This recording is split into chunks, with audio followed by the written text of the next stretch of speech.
la culture de l'hyperproductivité, c'est de la merde. Ok? Le délire selon lequel il faut toujours faire plus, sacrifier pour pouvoir atteindre ses objectifs, c'est un délire dans lequel moi-même j'ai été pendant très longtemps.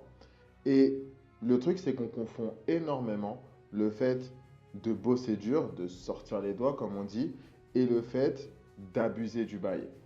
En, en fait, à un moment donné, faire plus, c'est plus ce qui te permet d'atteindre tes objectifs. Oui, ça compte la quantité. Tu n'obtiens pas des résultats énormes en faisant 2 actions par jour.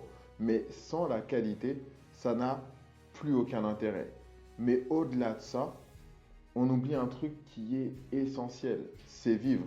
C'est qu'à la base, en règle générale, lorsque tu as lancé un business, c'était pour mieux profiter de la vie que ce que pouvait te proposer, on va dire, le salariat.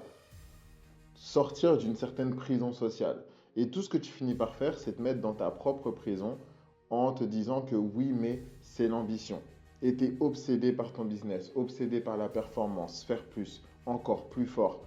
Et le truc, c'est qu'il n'y a pas de point d'arrivée. Le truc, c'est que tu sais même plus ce que tu veux vivre.